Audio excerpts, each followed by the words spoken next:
showtime. It's about that time. Let's go. You're right where you need to be. This is GCOM Radio. Hardest radio station on the planet. Yeah. Powered by Lyfeblood.com. We certified. And hosted by Nova Phoenix. Give them that flavor.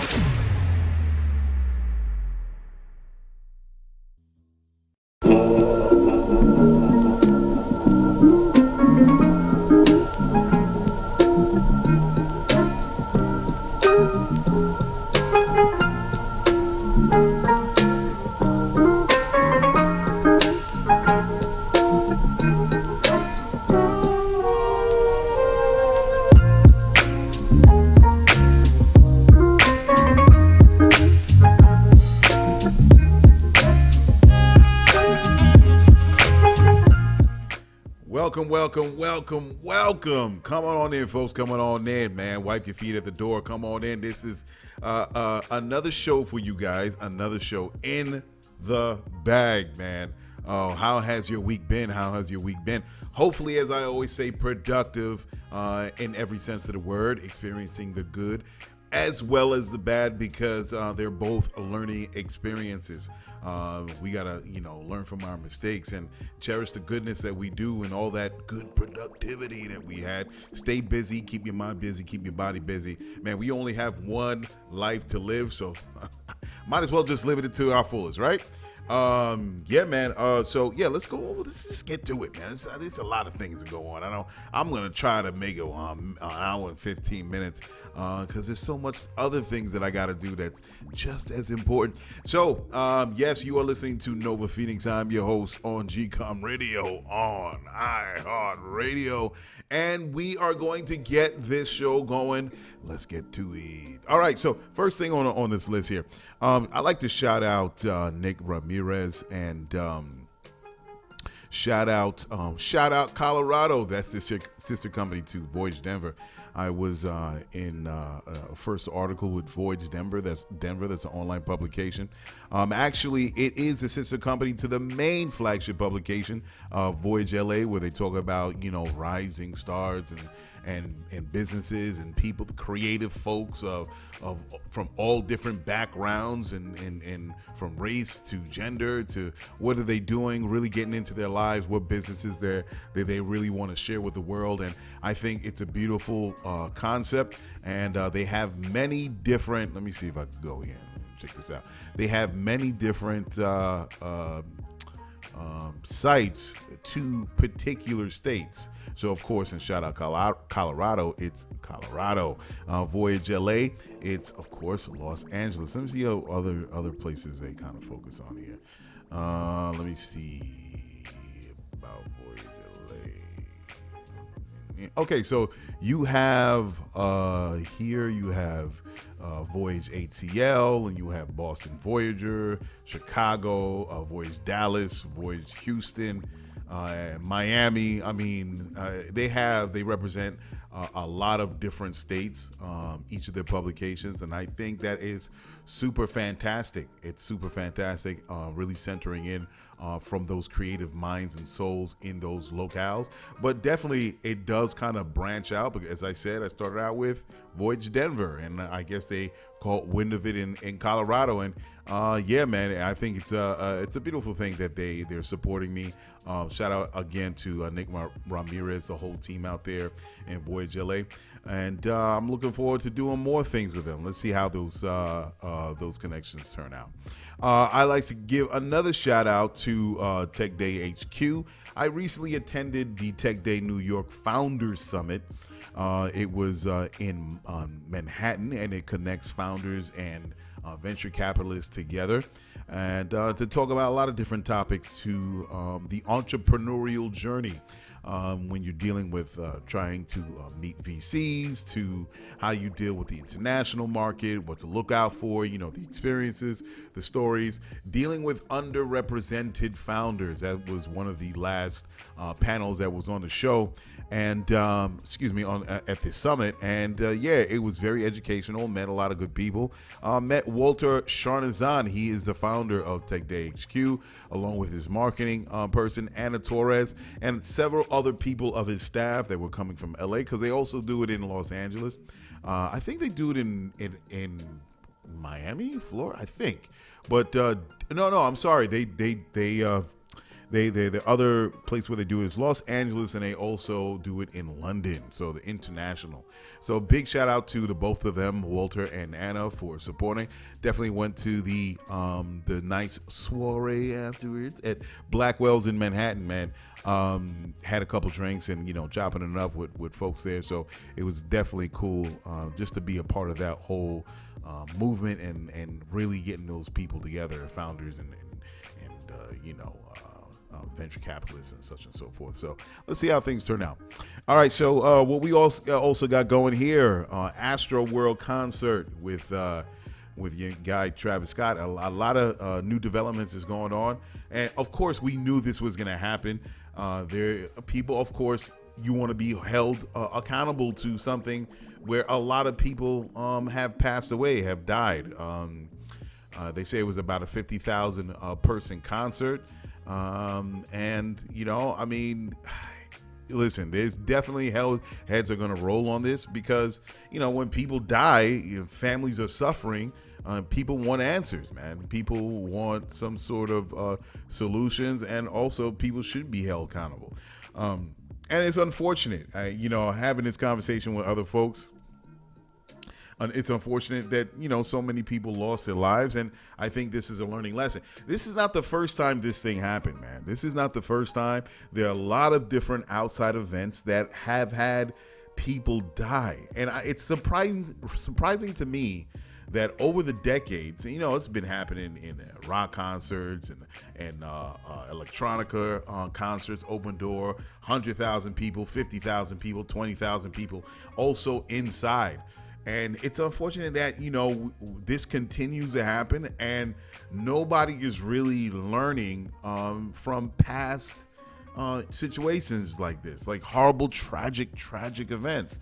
You have here's the list, Roskilde Festival that was back in 2000 in Roskilde, Denmark. 9 people died. Unfortunately, you have, several have fallen in the crowd, pressed on. Same situation, suffocation. A lot of people at Astroworld concert died from just lack of oxygen, being trampled on. The Who at Cincinnati Riverfront Stadium, that was December 3rd, 1979. 11 people died, unfortunately. Let's see over here. Mawazine Festival in Rabat, Morocco. 11 people died there, May 23rd, 2009. Love Parade in Duisburg, Germany. 21 folks died, July 25th, that's 2010. Back in the United States, the Ghost Ship Fire, December 2nd, 2016. 36 people died. It was an underground electronic music party in Oakland. They said a fire broke out and 36 people died. I mean, it goes on and on and on, and you have, it's an either or thing. When you have a lot of people squished into one place, it can go well, and you have mosh pits and all these other things that are happening, and people enjoy themselves and they go home to their families, and then in a drop of a dime and snap of a finger, it could go totally left. And now, for whatever reason, you can have the crowd just rush in a stampede and people get crushed. And that's what Travis Scott and Astroworld concert has to deal with. Drake got pulled into this. I don't know how, in what capacity he was involved with this. Of course, everybody's going to be, touched on this. The promoter, the security, the first responders, the fire department. With so many, a lot of people are going to be put through the ringer. And the FBI is joining in on this investigation because it's a what they saying? It's a criminal. It's a criminal investigation to the fatal Astroworld festival disaster. So, once the federal government is involved, a lot of people are going to be put through the ringer, man. And I think about myself on the event that I told you guys that I'm going to do. Of course, it's going to be much smaller in the venue, but all of these things go through my mind when I'm looking and reading at these articles dealing with Astroworld. You're dealing with the amount of people that's there. What are the security measures that are put in place for venues, or not even just venues, for outdoor, events of that size? It doesn't anywhere from 10,000, even 5,000. That's a lot of people. 5,000. Look, 1,000 and up, you're dealing with 1,000 people. When it's like 500 in a spot, okay, that's one thing. It's kind of manageable. People can still get hurt even with 300. But when you're dealing with, 1,000, 2,000, 5,000, 20,000, and there's so many people crammed into one small space, there's a lot of things that you have to go through to make sure that people have fun. Of course, number one, and actually 1A, for people to be safe. Forget fun. Let people go into this event safely, and then let these people leave this event safely. That's first and foremost. We'll get to that fun. Fun is going to be automatically involved with that. So, excuse me, let me erase that. Safety is priority, and then people can have fun.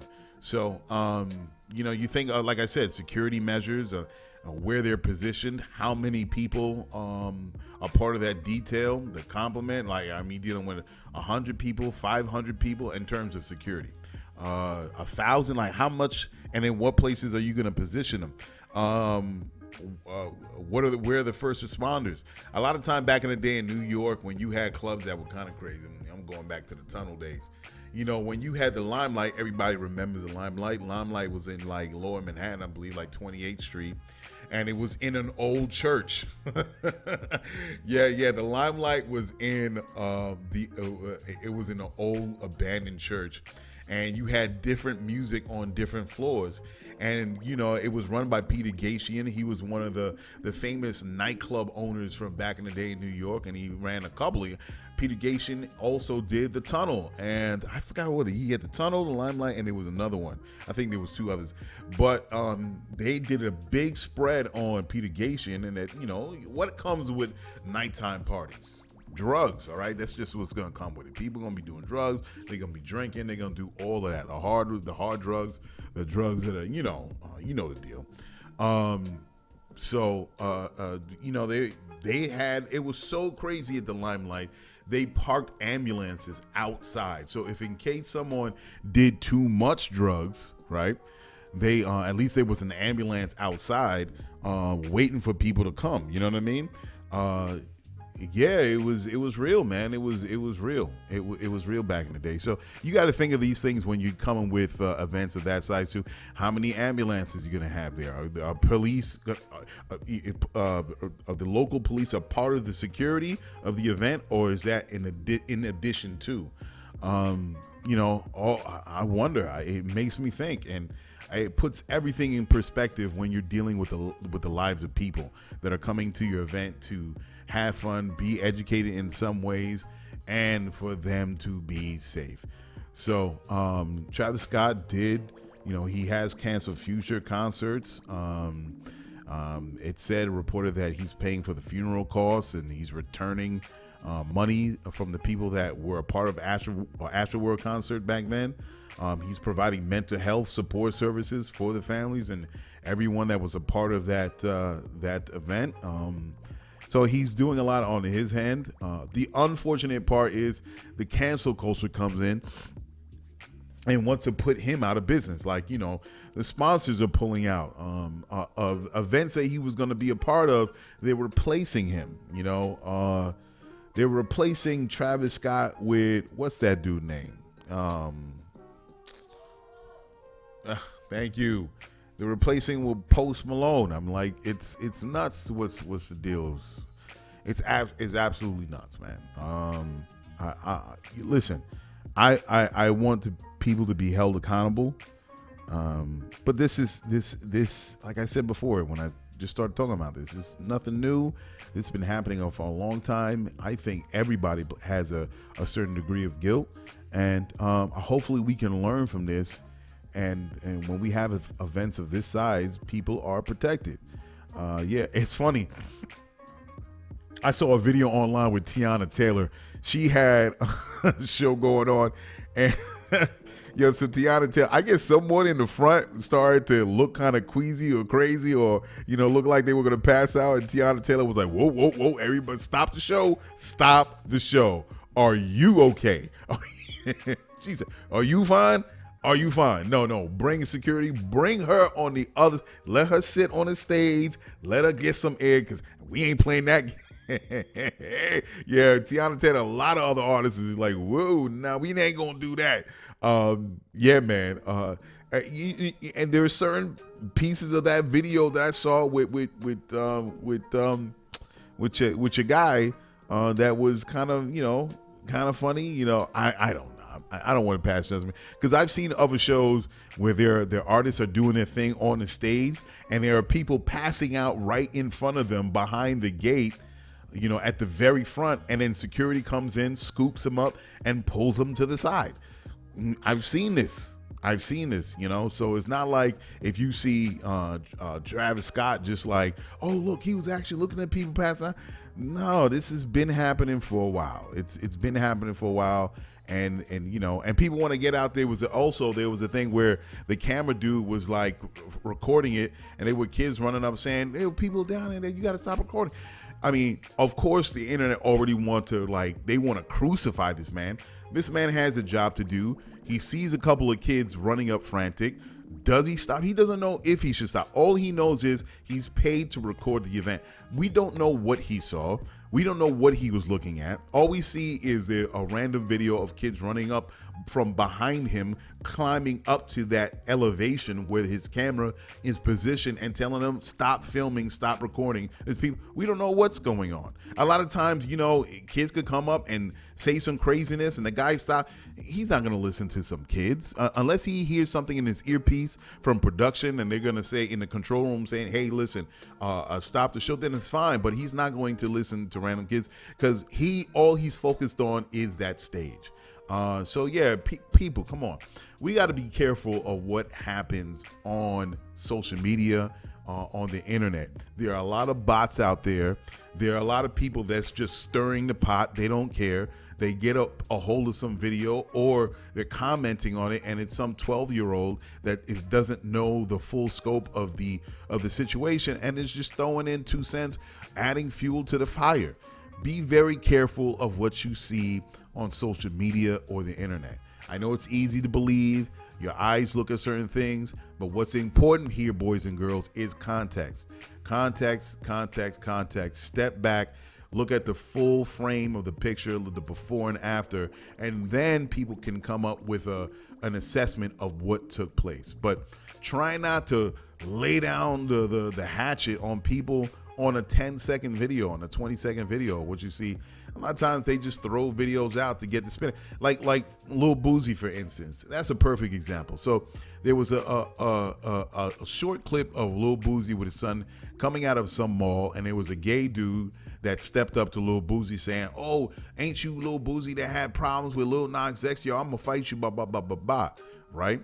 So this particular clip was, the way it was framed, it just had, all you saw was a dude. Of course, it looks like a regular, video recorded in the moment, and Lil Boosie, and the guy walks away saying, "Whatever you have, agate ass nigga," or whatever like that. You know what I mean? He said that, and he walked away. Yo, whoever wrote whatever with that video was like, "See, look at Boosie getting run up on by one of Lil Nas X fans," blah, blah, blah, blah.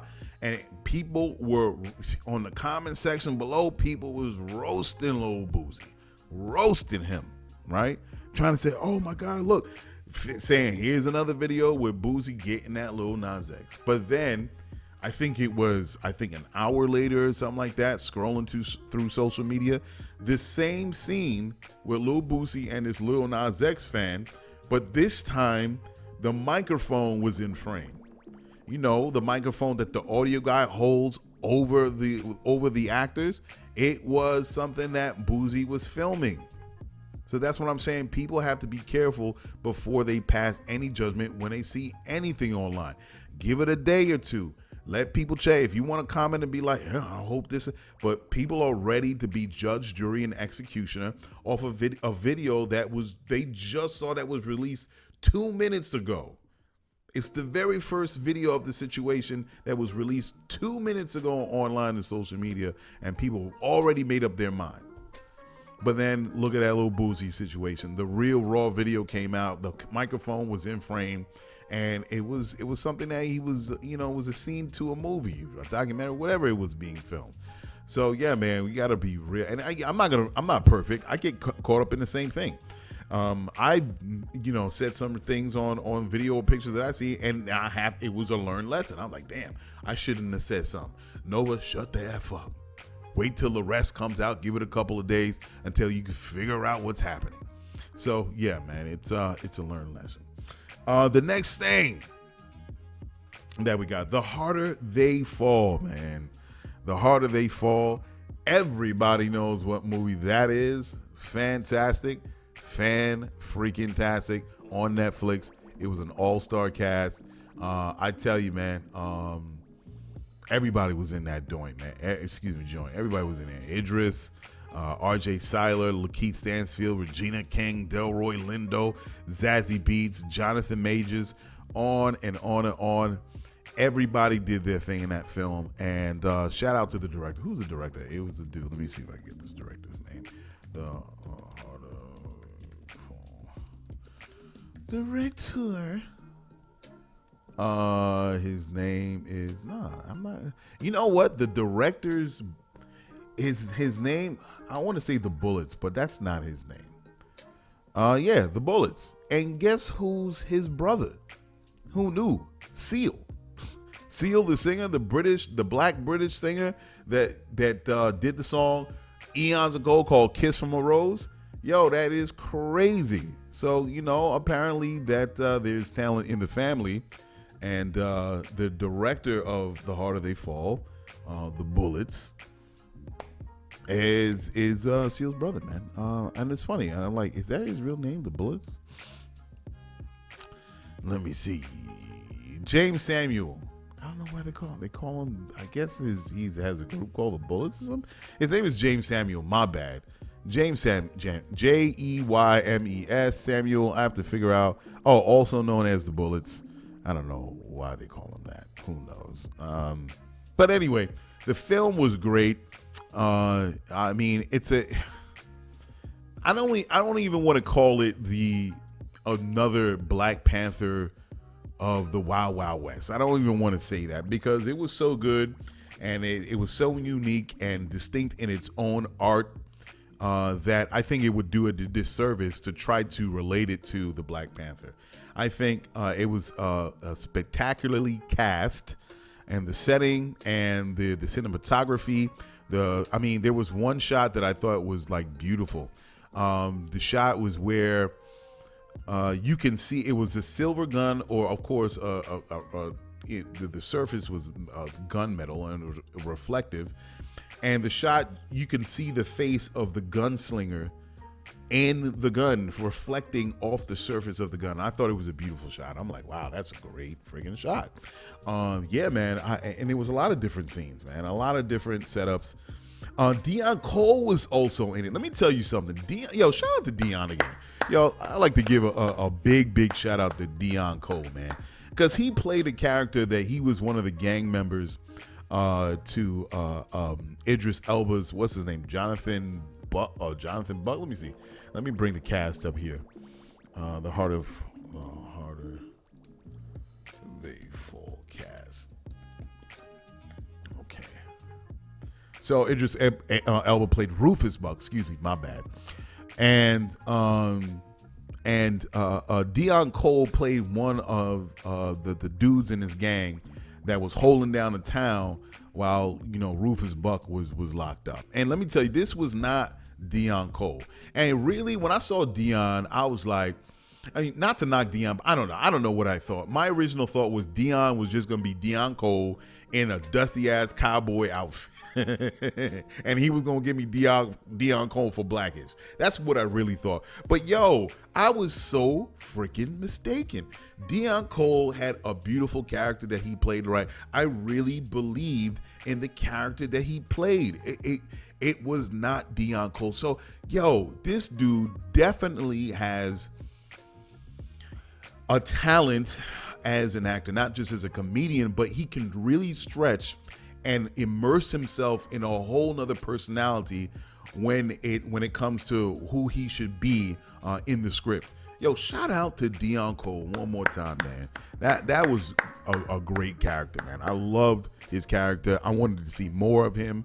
I wanted to see more of everybody. That's how good this movie was, and how great everyone did in their roles. You just wanted to see more. You want to see a part 2, a part 3, but of course, the movie is what a movie and how it was written.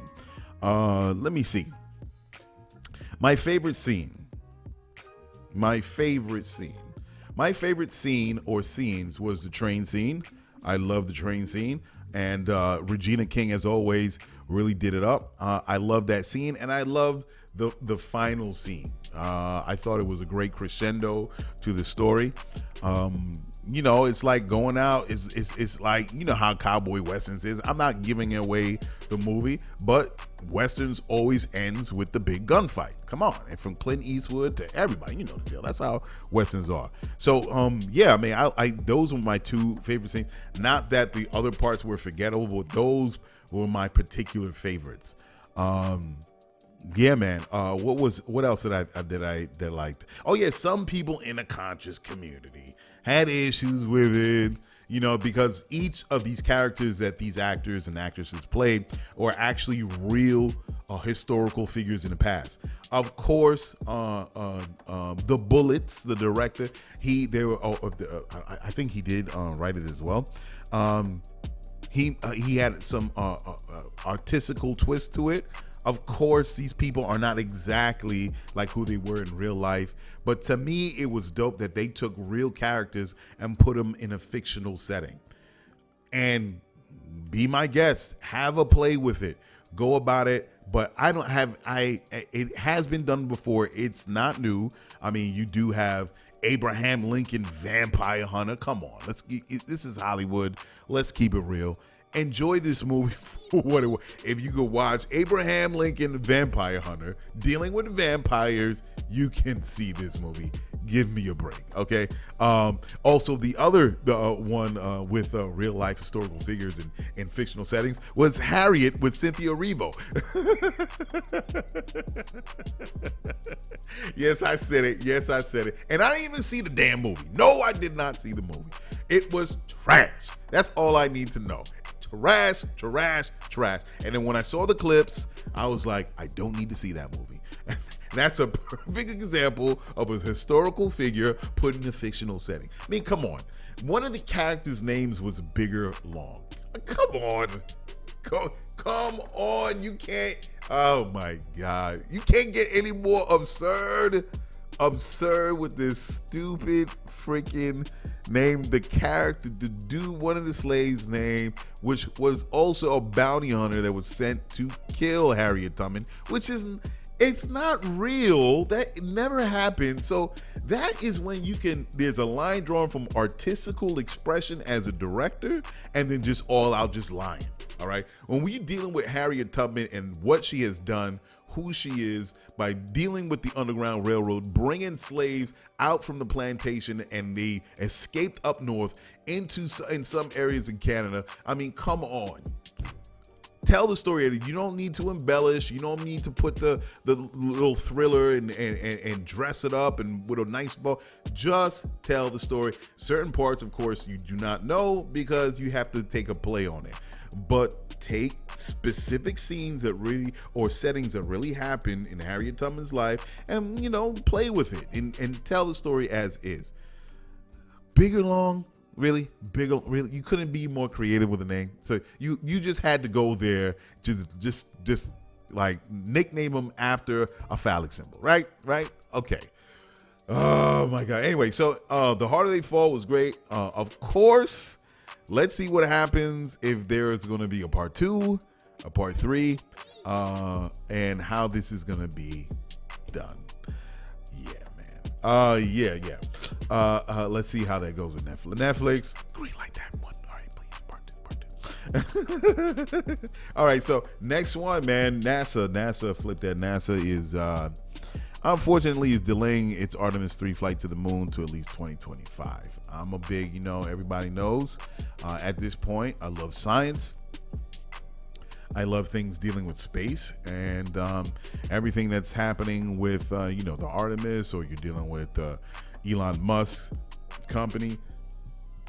I'm always into, and I'm fascinated by it. When they're sending, RVs to the moon, damn near robots the size of SUVs, not to the moon, to Mars. I think that's fascinating. I think it shows the brilliance of human beings and what we can do when we put our minds to something, and it makes me believe in something more, and where we're going to next, and how we can apply these new sciences that's being discovered when we're on these treks, to how we can apply it to real life here, right on Earth. So, and I always use that as an example, man. If we can send SUVs to Mars, and they actually explain it in a lot of the video shorts on NASA.org, how it's like threading a needle and super difficult, and there's so many things that could go wrong. They're working on this for years. As you can see, the Artemis 3 flight to the moon is being delayed to 2025. And the reasons why they're saying it, and this is why it's so crazy, the legal issues with Blue Origin, not enough dollars dedicated for the human landing system. Before, it was $3.3 billion. Excuse me. It was supposed to be $3.3 billion, and they only received $850 million prior. Delays in the development of the spacesuit, and of course, the pandemic came. That was another big thing. The pandemic, everybody had to go home. You couldn't be around each other. So the whole Trump administration back in 2019 was shooting for 2024, but the NASA folks said it's just not feasible. The Artemis 2 flight was also delayed because of the whole thing with the Orion vehicle. They originally asked for $6.3 billion, and apparently that's insufficient, and they think $9.3 billion is better suited for NASA people to do what they can do. So, hey man, that's just. I mean, you want to be sure. You don't want another Challenger situation, and when you're sending human beings into outer space, there are so many things that could go wrong, and delaying it for a couple of years is necessary. And it's surprising we haven't been in outer space. Like, the farthest we've been was, as far as human beings, was the moon, and we haven't been there. 1962? Let me see. The first moon landing. One step for mankind. How they say it? One step for man, and one giant step for mankind. It was July 20th, 1969. Yeah, man, that's the last time. That was the last time. We've just been circling the Earth. That's it. And we haven't been back to the moon since. So, yeah, they're saying that they want to build, one of the plans is to build a human base on the moon as a jump-off point to get to Mars. It would be a lot better. You can stock up on supplies and material, whatever the case may be, and they're working all those details out.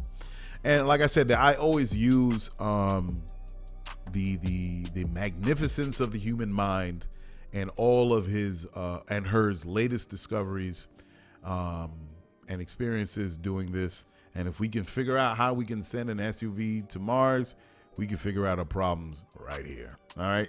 It doesn't get any more difficult than sending humans into outer space, right? That is the final frontier. Forget the ocean. Space is the final frontier. And if we can figure that out, we can figure out our issues right on this planet.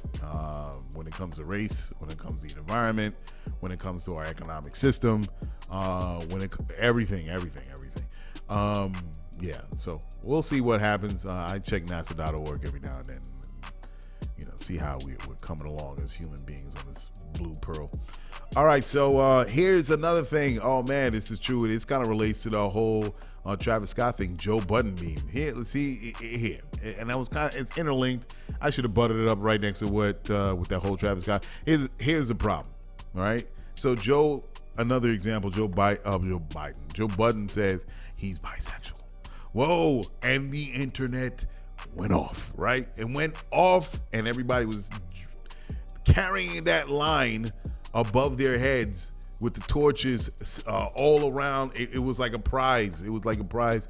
People were going off of what Joe Budden was saying. But then the longer video came out, and Joe Budden says no, because it was something like Lil Baby was allowed to perform, and there was a president of some LGBT company says, oh, okay, it's all right for him to perform now. And they felt like, wait a second. So it's okay now, just as long as this LGBT CEO says, okay, where are we going with this? Where are we going with this? So as a play on that, Joe Budden was like, yeah, I'm bisexual, like men and women. And then all of a sudden, internet ran with it. It ran with it. So it's important that people, let's not run just for the clicks, right? And for the likes, and for the, for the intent of the shock value, and solely for the shock value. Come on, listen.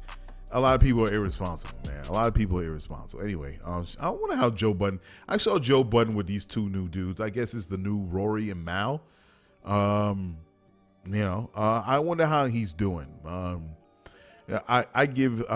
want that brother to have much success, but there was definitely a flop on his side of how the whole thing with Rory and Mal went down.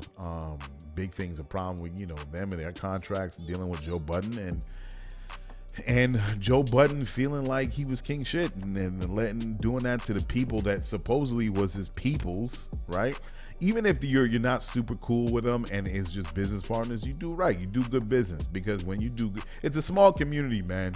And anything that you do in any field that you're in, it's a small community of people. You bump into the same people consistently from one month to the next, from one event to the next. You're going to be working. You worked with this artist. You worked with this individual. They worked with that person. I mean, why even do dirt? I mean, it doesn't even make sense to do dirt, because, I mean, it's like 2 degrees of Kevin Bacon in Hollywood and in music, and, just do right, man. Do right by people. Pay them when they're supposed to. If they are really dope at what they do, what do they say? When someone is really dope at something, you pay them. You know what I mean? You pay them, man. If they're really dope, don't, especially if it's friends. Don't bullshit. You open up your wallet, you know what I mean? I don't want to say a regular wallet, but, digital wallet. And you pay people for their services and whatever things that they do, and don't feel that you are untouchable because now you're making like hundreds of millions of dollars. You made a deal with this big corporation or several big corporations. You were in the latest big movie. You're standing next to a huge celebrity, say like Jay-Z. Don't act like no one could get touched. You can't get touched. People make missteps. It happens to the best of them. You could go back to the beginning of human history. People thought they were king, queen shit, and then all of a sudden, it got away from them, and look what happened. You know what I mean? Yeah. An article came out. Just recently of my brother Nipsey Hussle. They were saying in this article, I don't even remember where this came from. Did I save it? Let me see if I saved it. Usually, like I said, I usually try to have everything in line open, but it doesn't. Sometimes you miss it. I thought I had it in the phone. It's not in my phone. This is not. It's not it. That's not it. That's not it. Let me see if I can pull it up in Google. Nipsey Hussle. Please watch. So as I'm looking at this, so it came out in this news article that they're saying, here you go, in the Guardian, they're saying that Nipsey Hussle was being followed by the police. Everybody knows that Nipsey Hussle, that the West Coast rapper, he get died from this dude that was in a clique or outside a clique, or in some weird degree shape knew Nipsey. He was supposed to get some music done, and dude, his name was Shitty Cuz. His real name is Eric Holder. That's the bomb of the boot bastard that shot Nipsey, and supposedly it was going around that this dude was a snitch. And Nipsey was like, this, it said that there's some paperwork out on you, and the dude was like, nah. And then, Nipsey wasn't really trying to mess with that. And, how the story goes, supposedly this dude got butt hurt and then ran off, got a gun and came back and shot Nipsey. And I'm talking about it and it's hard to talk about because I'm just seeing the video replaying in my mind. And, Nipsey was a good dude, man. He was a dude that was from the hood, that was knowledgeable, and I was watching Nipsey. And I really appreciated him more as a man than as a rapper. I bought his albums and I still have it on me. And but I want to say albums, but I forgot the name of the album that I got, the latest album from him that came out. And I'm slow on any artist in general. I just don't buy albums right away. Like with what's his name from Kendrick Lamar. I didn't buy his first record. I bought the second one or the third, and I had to go back. Because I'm very skeptical of artists, man. I really, especially when it comes to hip hop, I'm very skeptical. I gotta hear a little bit of you, more of you, before I, put out my money on you. So anyway, Nipsey, he was shot and he was killed. He was running the store, the Marathon store, but it turns out that the police, and people were talking about it at the time he was killed by this dude, but now they finally put out a story saying that it was true and Nipsey was being followed and being harassed by the police, especially around the store, the Marathon store that he had on a corner of Crenshaw and Slauson. So they were saying the LAPD was performing harassing tactics. They called it Operation Laser. It's called Los Angeles Strategic Extraction and Restoration, and they said it launched in 2011, focusing on quote-unquote chronic offenders linked to criminal activity. And they shook down everyone that was walking in and out. When Nipsey finally bought the Marathon store, they were shaking down everybody. He was taking names, numbers, social media accounts. Even if you did not have a criminal background, they wanted your information. I'm like, it was some crazy. They said at one point, they were saying squad cars were coming every 5 to 10 minutes, running up on people by the Marathon. Even tourists getting run up. But the wild thing was, this is the crazy thing reading this article. Some of the tourists were off-duty, out-of-state cops. Interesting. Very interesting. Some of them were out-of-state cops. I can't say nothing about that, but anybody can really dig an artist. It doesn't matter where they come from. You could be a garbage man to a politician to, I don't know, a foreign dignitary. You like who you like, right? But it's interesting that some of these cops were out of state, off duty. What am I saying? Hey, you never know. I don't know. Who knows? Anyway, so they're saying Operation Laser had like 6 zones, and within these zones, they call them anchor points. And the Marathon store, they consider it an anchor point where there's supposed quote unquote high criminal activity.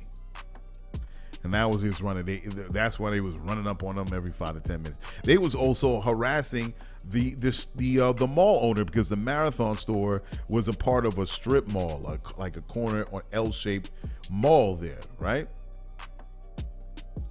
And the police was harassing the mall owner. Then they were telling them they gotta sell. He's got to kick out Nipsey Hussle. They got to kick out Nipsey Hussle.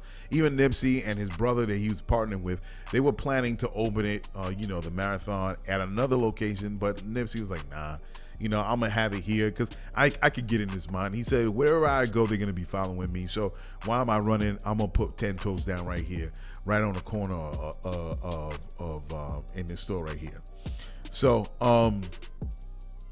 right there on the corner, Crenshaw. So, so they're saying that, the police was running up on the mall owner, and the mall owner didn't have any problems with Nipsey. He was like, yo, listen, we're making money. The store is making money. I don't have no problems. I don't have no issues. But they were threatening the mall owner with seizing his property if he did not kick out Nipsey Hussle. Again, the mall owner was not trying to budge. But you know what he did do? how he did move a muscle on what the police were saying to LAPD. He sold the entire mall to Nipsey Hussle. That's how Nipsey ended up owning the Marathon store and the corner mall where the Marathon store was in. The community loved it. They came out. They continuously supported. They built it up. There was a name. There was no beef. There was no nothing that was going on there. Nipsey Hussle was trying to change the condition of the hood in LA. And the police had a problem with it. And then Shitty Cuz comes along and kills Nipsey Hussle. Yeah, that's crazy.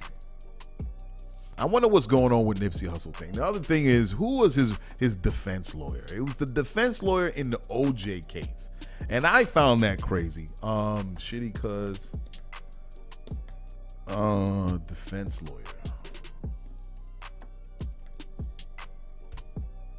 Eric Holder, attorney Chris Darden. Oh, so wow, I didn't know this. He quit the Nipsey Hussle case. Who knew? My bad. Hey man, I learn something new every day. I didn't even know this article is from 2019. It says that Darden, he first saying his reason to back off the case. He also said while he's got a lot of haters, his supporters really showed out to help him as well. Darden hopes the same attention that people put into intimidating him off the case will be used to stop violence in the streets. Okay, look at that. Darden says he filed a motion to withdraw as Eric Holder's defense attorney. Holder happens to have a hearing scheduled for Friday in LA Superior Court. And Darden says it's the last time he will appear in court on the case. Wow, so who's going to take over the case? And he was a prosecutor. Aren't prosecutors, don't they stay in the prosecution? Aren't prosecutors like permanently prosecutors? I don't know. I'm just asking. I just found it interesting that Darden, who's a prosecutor, all of a sudden turns into a defense lawyer. I didn't know. Can they switch? Can they jump? Can they jump lines? I don't know. I was like, huh? He's a prosecutor. Darden says he received death threats during the O.J. Simpson case. He said it reminded him of O.J. He put it, just as they were in 1995, cowards never change. These days, these cowards don't send letters. Instead, they sit anonymously behind keyboards, threatening a man's mother and children. See, I would have wished that. I mean, threatening a man's mother and children. But yeah, that's the day and age that we live in. Yeah. So hey, man, Darden is off the case. Who knows what's going on? This is 2019. How did this get past me? This is wild. Yeah, so I guess his name. So who's Shitty Cuz defense lawyer now?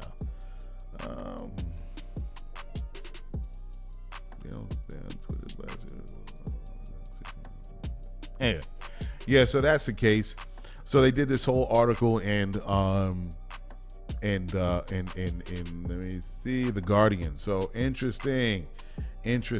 I would love to see any background on this, like a documentarian, kind of go into the last moments of Nipsey Hussle and really talk to people on the ground and see why this is happening and getting into Operation Laser. It sounds like Operation Impact. Operation Impact was damn near the same thing that was happening in New York. They centered in on quote unquote troubled areas in the 5 boroughs. And they pretty much ran up on people, and shaking them down. Like, same thing. It's the same thing Operation Laser in LA. It was the same thing when we dealt with Operation Impact here in New York back in like the 2000s. And, there's no longer Operation Impact. But, the concern is that it could be brought back, with the new mayor that we have now. Interesting, right? So Nipsey, much love to Nipsey. Shout out to Nipsey's family, everyone related to close friends, everybody. He's still truly missed. Crypto, man, crypto. I think this is the last thing on the list. Crypto is on the way of being regulated. I try to stay up on what's going on with crypto, reading information. I like listening to Palm's podcast. There's a lot of good things. Let me tell you, so much crypto is moving so fast. I mean, the tech is moving so fast that people in the government cannot keep up because they want to regulate, of course, cryptocurrency. So I don't know. Sometimes I feel they have schizophrenia. I don't know what the government wants to do. If they want to invest in crypto or if they want to take it out of business. All right.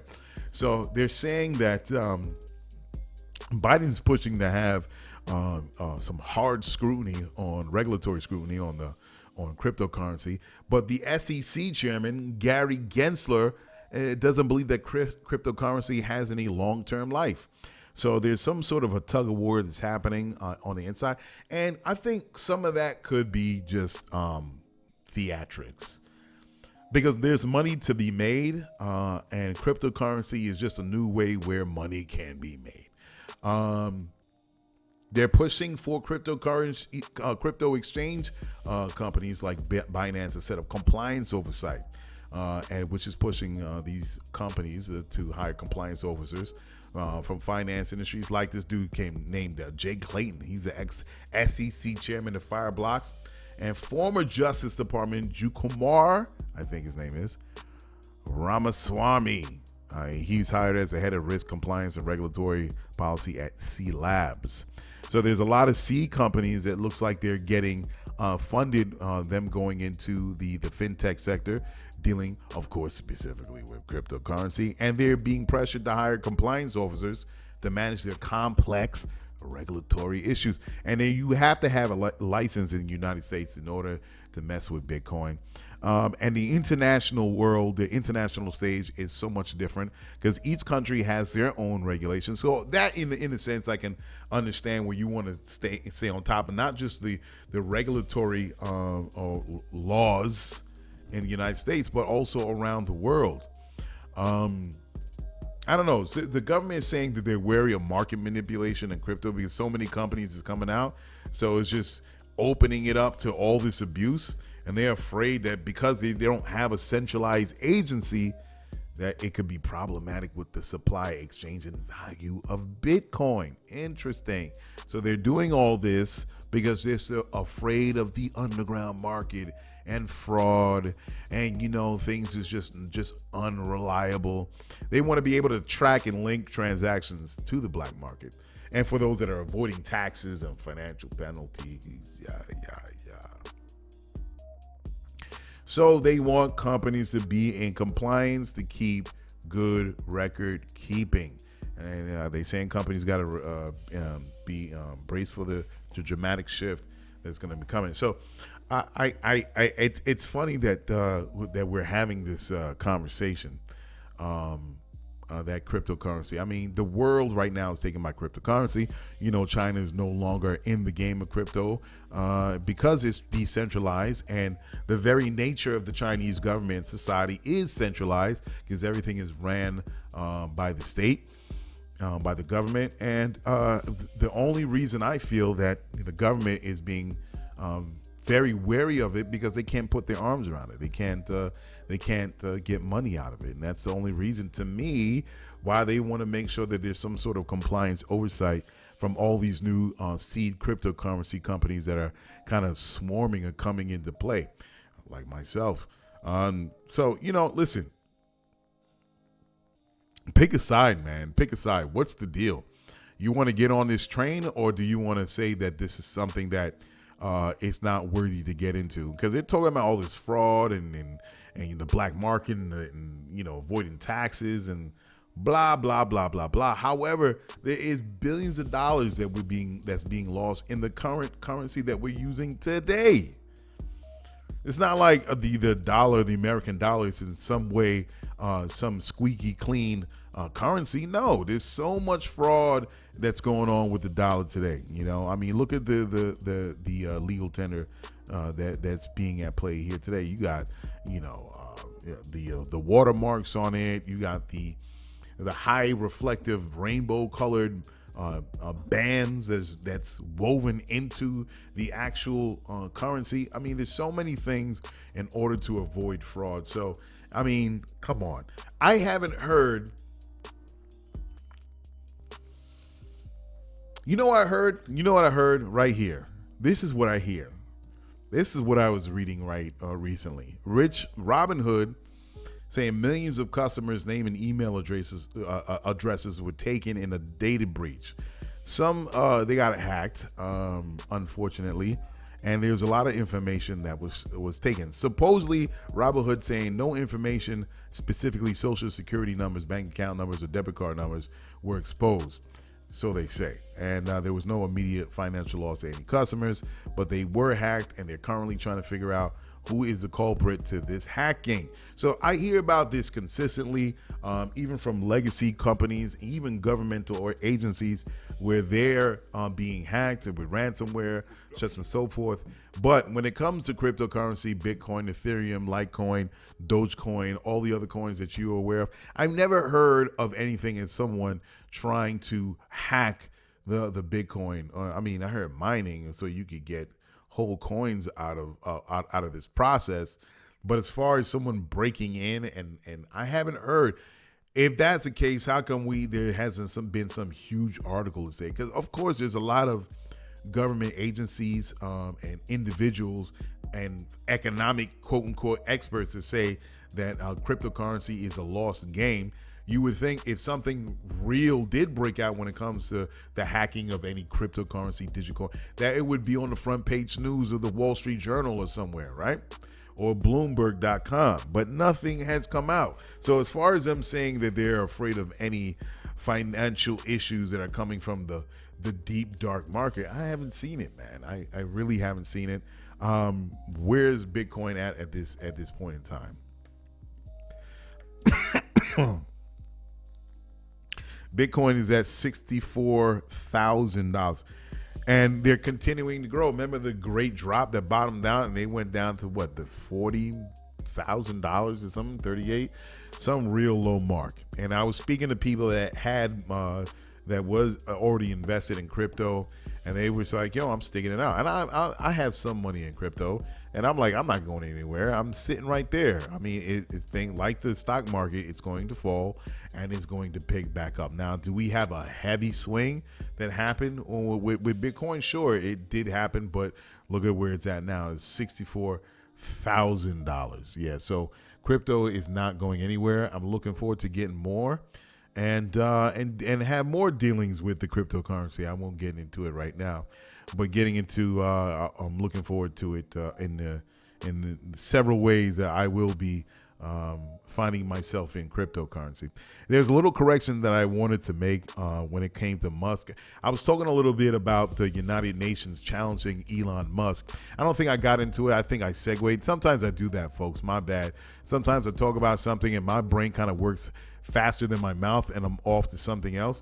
But yeah, they were challenging the UN's, some dude at World Health, Hunger Associate, whatever, with the UN was challenging Elon because he was going to be the first trillionaire.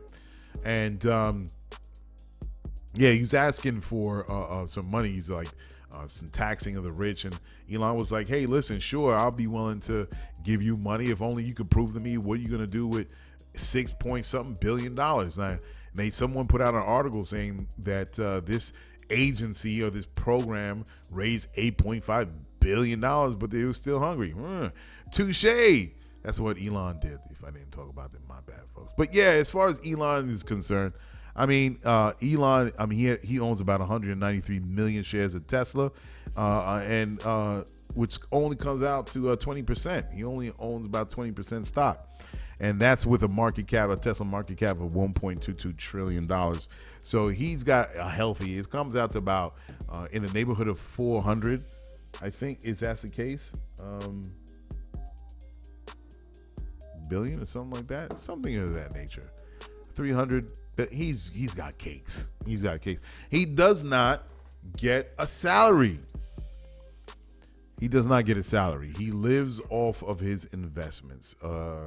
And that's how he lives in day to day. All he needs to cash out is $1 billion shares that equal to $1 billion, and he's good for the rest of his entire. He doesn't have to do 2%, 5%, 8%, 12%. No, all he has to do is 0.5%, and the money he get that by cashing out of his Tesla stock. He's gonna be good for good, and all his kids and his kids' kids and his kids' kids' kids. The Tesla stock is at $1,067.95. Can you believe it? $1,067. My man is very good. He's very good. He's not worried about nothing. But yeah, man. He kind of challenged the UN's World Hunger Program, and he called it bluff, and he called him out. And I ain't hear no response from the UN from that dude running that program. So, but I do believe that, as I said before in the last show, that billionaires can play the part in taking care of hunger. I'm not talking about world hunger.